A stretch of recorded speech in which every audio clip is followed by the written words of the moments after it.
wasiirka wasaaradda arrimaha dibadda iyo iskaashiga caalamiga ah ee Jamhuuriyadda Somaliland Dr. Ciise Keyd Maxamuud oo dalka dibadiisa safar shaqo ugu maqnaa ayaa dalka dib ugu soo laabtay waxaana lagu soo dhaweeyay garoonka diyaaradaha caalamiga ah ee Cigaal ee magaalada Hargeysa. qaar ka mid ah mas'uuliyiinta wasaaradda arrimaha dibadda iyo iskaashiga caalamiga ah oo ugu horeeyo agaasimaha guud ee wasaaraddaasi Mudane Axmed Abakar Maxamed diblomaasiyiin uu ka mid yahay ku-xigeenka wakiilka Somaliland u fadhiya dalka Ethiopia agaasimo waxaad ka tirsan wasaaradda arrimaha dibadda gudoomiyaha gobolka Muruudojeex iyo mas'uuliyiin kale ayaa soo dhaweyn diiran kala hortagay wasiirka arrimaha dibadda iyo iskaashiga caalamiga ah waxaana sidoo kale markii uu wasiirku soo gaaray gegada diyaaradaha caalamiga ah ee Hargeysa ee Cigaal halkaasi si ballaaran ugu soo dhaweeyay salaadiin ugaasiyo cuqaal madax dhaqameed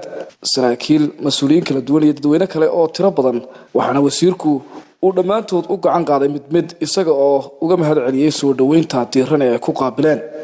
wasiir Ciise Keyd Maxamuud wasiirka arrimaha dibadda iyo iskaashiga caalamiga ah ee Jamhuuriyadda Somaliland ayaa safar shaqo ugu maqnaa dalka dibadiisa muddooyinkii dambe Maxamed Ibrahim Dambiil telefishinka qaranka Somaliland Hargeysa.